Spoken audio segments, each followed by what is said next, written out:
representing the different kinds of literary pieces based on the story. Good day everyone, I am Remay Apiar and I will be talking the things fall apart. Number 1. Structuralist, formalist approach. Things fall apart narrate in third person, omniscient, providing a broader perspective on the events, the characters.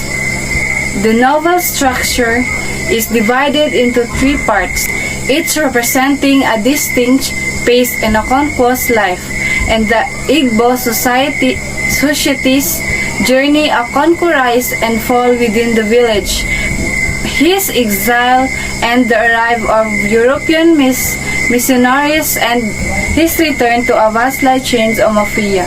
Achebe uses symbolize extensively with the drum representing the heartbeat of the community, the earth symbolizing the interconnectedness of life, and the yam representing masculinity and social status.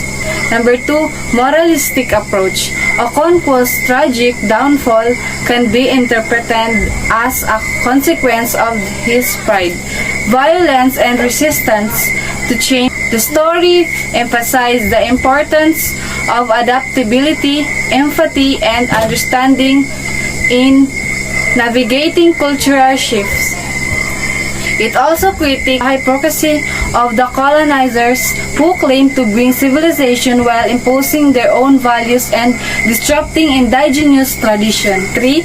Marxist approach. The arrival of the Europeans with their advanced technology and superior military power disrupts the existing power structure of Igbo society. The colonial system exploits the land and resources of the Igbo people, leading to their economic and social marginalization. The story can be interpreted as a critique of capitalism and imperialism and their detrimental effects on indigenous culture. Number 4. Feminist approach. While the novel is primarily focused on Okonkwo, it also explores the lives of women in the Igbo society. Characters like Ekwifi, Ojiogo, and Chilo demonstrate strength, resilience, and a deep connection to their community. The story can be interpreted as a critique of patriarchal structures that limit women's agency and autonomy, even within a seemingly egalitarian society. Number 5. Historical approach. Things Fall Apart is set in the late 19th century Nigeria during the period of British colonization. The story's depiction of the Igbo society, its costumes, beliefs, and social structures provides a valuable insight into pre-colonial African life. The novel also explores the impact of colonialism and indigenous cultures, the cultural clash between traditional beliefs and Christian missionaries, and the tragic consequences of forced assimilation and cultural destruction. Number 6. Reader response approach. The story's open-ended nature and the ambiguity of some in its element allow for a wide range of interpretations. Different readers may be moved by Okonkwo's tragic downfall and the resilience of the Igbo people, or the story implicit critique of colonialism. This approach acknowledges the subjective nature of literary interpretation and the role of the reader in shaping meaning of the Things Fall Apart story. Okonkwo, the protagonist, a respected warrior and leader in the Igbo society. Woye, Okonkwo's eldest son, Kwifi, Okonkwo's second wife, Obirika, Okonkwo's close friend, Ikemefona, a young boy, Mr. Brown, a Christian missionary, Mr. Kiaga, a more aggressive and domineering missionary. The settings of the story. The story is set in the late 19th century during the period of British colonization in Nigeria.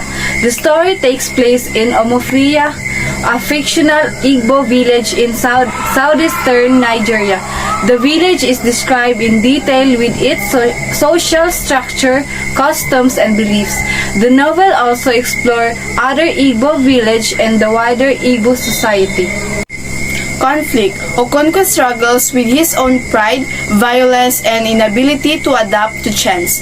He is also torn between his love for his son, Nwoye, and the approval of his son's embrace of Christianity. Tone and mode. The tone of the story is generally objective, but it also reflects the author's sorrow and anger at the destruction of Igbo cultures. The mood of the story is tragic and thought-provoking. It evokes a sense of lost chance and the fragility of tradition in the face of powerful external force. Point of view. The story is narrated from a third. Good day everyone, my name is Shelby Pablo. My title is The Great Gatsby. Structural and formalism approach. The Great Gatsby is narrative in the person, through the eyes of Nick Carraway, who act as both observer and participant in the story. The nonlinear narrative structure with flashback and shift its time allow for a deep understanding of Gatsby's past and the event that lead to his downfall. Number 2. Moralistic approach. Gatsby's relentless pursuit of Daisy, driven by romanticized past, is presented as flawed and ultimately destructive ambition. The story could be interpreted as a cautionary tale about the danger of chasing illusion and the importance of accept reality. Number 3. Marxist approach. The stark contrast between the old money of the Buchanans and the new money of Gatsby highlights the social and economic inequalities of the time. Feminist approach. Daisy Buchanan is a complex character who is both alluring and ultimately trapped by the limitation of her social role. Her inability to escape her husband's control and her reliance on wealth and status highlight the constant imposture on women in the 1920s. Number 5. Historical approach. The Great Gatsby was published in 1925 during a roaring twisty, a period of economic prosperity, social change, and moral upheaval. The story setting is Long Island, with its levis parties and decadent lifestyle, reflects the excess and materialism of the era. Number 6. Reader response approach. The story's open-ended nature and ambiguity of some of its elements allow for a wide range of interpretations. Different reader may be moved by Gatsby's tragic downfall, Daisy's moral ambiguity, or the story's implicit critique of an American dream. Number 6. Reader response approach. The story's open-ended nature and ambiguity of some of its elements allow for a wide range of interpretations. Different reader may be moved by Gatsby's tragic downfall, Daisy's moral ambiguity, or the story's implicit critique of an American dream. The story of an hour. Number 1. Structuralist formalist approach. The story of an hour is narrated in third-person limited, revealing losses, thoughts, and feelings while remaining outside the minds of other characters. The story structure consists unfolding over a single hour, mirroring the rapid progression of losses emotions.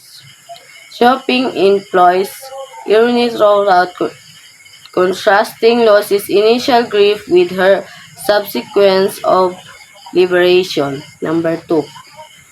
Moralistic approach.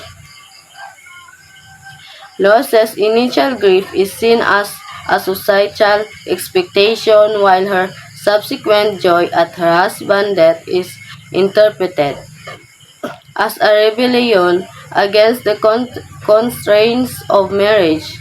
The story raises questions about the morality of societal expectation and the right to personal freedom. It also explored the complexities of love and marriage, suggesting that even a seemingly loving relationship can be oppressive. Number Number 3. Marxist approach. Rose's sense of liberation can be interpreted as a rejection of her patriarchal system that confines women to a subordinate role in society. Her husband's death represents a symbolic break from the economic and social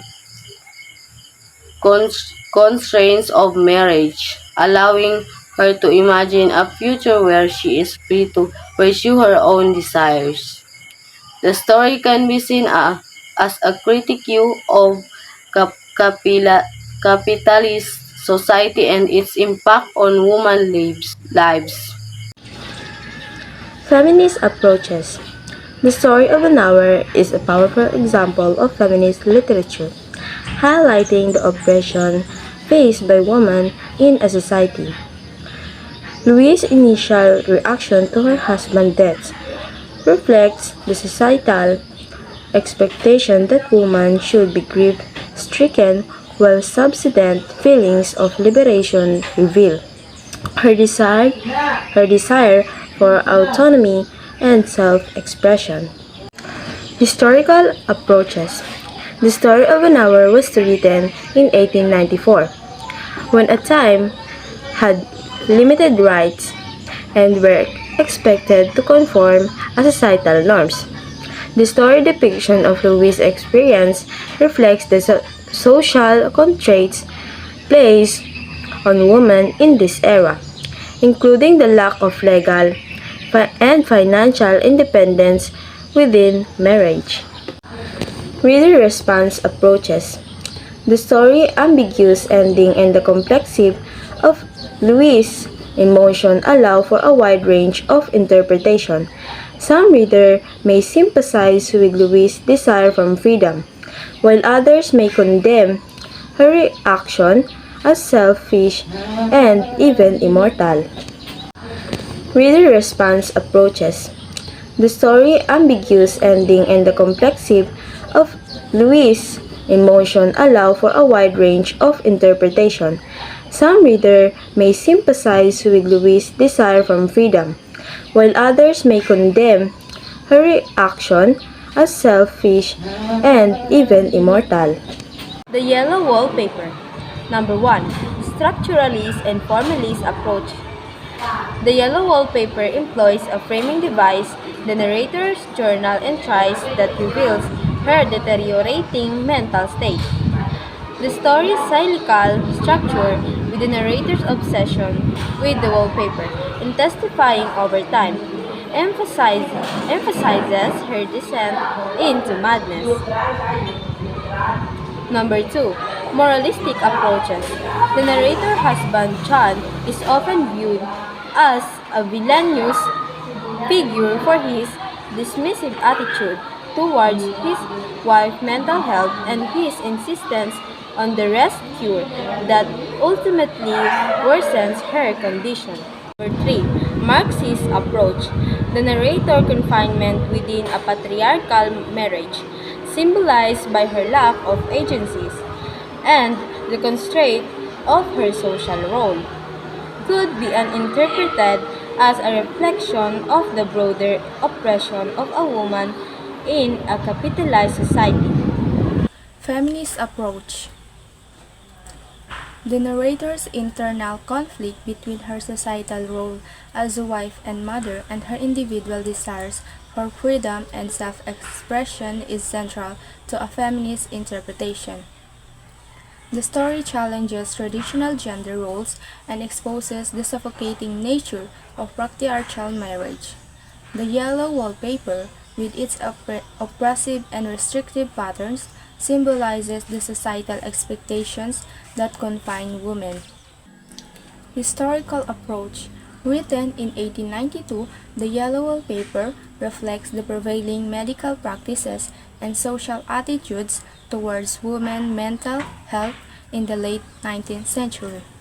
The rest cure prescribed by John was a common treatment for women suffering from nervous disorders, often based on the belief that women were inherently weaker and more prone to hysteria. Reader response approach. The ambiguity of the narrator's mental state and the story's unsettling ending allow for a wide range of interpretations. Different readers may empathize with the narrator's struggle for freedom, condemn John's treatment of his wife, or focus on the psychological horror of her descent into madness. Good day everyone, I am Lady Ingrid Balanan and I'm here in front to discuss my story about a warm path. Number 1. Structuralist Formalist Approach. A warm path employs a third-person limited point of view allowing us to see the world through Phoenix's eyes, emphasizing her internal through and struggle the story cyclical structure. With Phoenix repeating her journey highlights the enduring nature of love of determination. Number 2. Moralistic Approach. Phoenix's unwearying love. Number 2. Moralistic approach. Phoenix's unwearying love and devotion to your grandson despite her age, and their challenges she faced are pretended to admirable qualities. The story could be interpreted as a call of compassion and empathy, highlight the importance of caring for others, especially those who are vulnerable. Number 3. Marxist approach. Phoenix's journey can be seen as a reflection to the systematic inequalities faced by African Americans in a Jim Crow South. Her poverty, the challenge she faced on her journey, and the condescending treatment she received the hunter and to attend at the clinic all points to the social and economic disadvantage she experienced.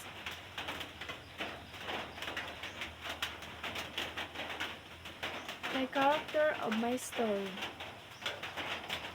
Phoenix Jackson, the protagonist, an elderly African American woman with unwearying determination and love for her grandson. She is resourceful, resilient, and possesses a strong sense and purpose. The hunter, a young white man who encountered Phoenix in the woods. The attendant, a woman who works at the clinic in the town. The nurse, a woman who works at the clinic and is familiar with Phoenix and well. Visits she is specific and professional but also shows compassion for Phoenix's situation. The grandson, Phoenix's grandson who is ill and requires medicine. The settings of my story. Time. The story is set in the rural South during the Great Depression, a period of economic hardship and racial tension. The story takes place on a warm path through the woods leading from Phoenix's home in the countryside, the town, and where can she obtain medicines for her grandson. The path represents the challenges and obstacles she faced, both physical and metaphorical. The plot of my story. Exposition. The story begins with Phoenix Jackson setting out on her journey to town, highlight her age, faith, and determination. Rising action. Phoenix encountered various obstacles on her journey, including a thorny bush, a log across a creek, and a black dog that knocks her into the ditch. She also encountered the hunter, to help her but also exhibits a contending attitude. My climax of my story. Phoenix arrives at the clinic in a town and interacts with attendant and the nurse who are initially dismissive but ultimately provide her with the medicine she needs. My falling action of my story. Phoenix receives the medicine and begins her journey back home, reflecting on the challenges she has faced. Resolution of my story. The story ends with Phoenix returning home, having successfully completed her journey, highlighting her unwavering love and determination. The conflict of my story. Phoenix struggles with her age and fatigue, but her love for her grandson motivates her to persevere.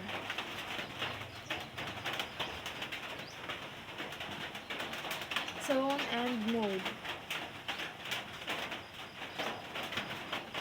The tone of the story is both poignant and optimistic, while to use vivid imaginary in the lyrical style to convey Pony's resilience and the beauty of her life. The mood of the story is determined and hopeful. Despite the challenges she faced, Pony's unwavering spirit and her love for her grandson create a sense of hope and resilience. Point of view of my story. The story is narrated from a third-person limited perspective focusing on Phoenix through and feelings that allow readers to experience the journey through her eyes and understand her motivation and struggle. Feminist approach. Phoenix resilience and determination in the face of adversity challenge. Traditional stereotypes about elder women and African American women. Her journey is testament to her strength and her ability to overcome obstacles. The story also implicitly criticizes the social expectations that limit women agency and autonomy. Historical approach. A Worn Path was published in 1941 during the Great Depression and the rise of civil rights movement. The story settings in the rural South with its racial tension and economic hardship reflect the realities of the life for American Americans during this period.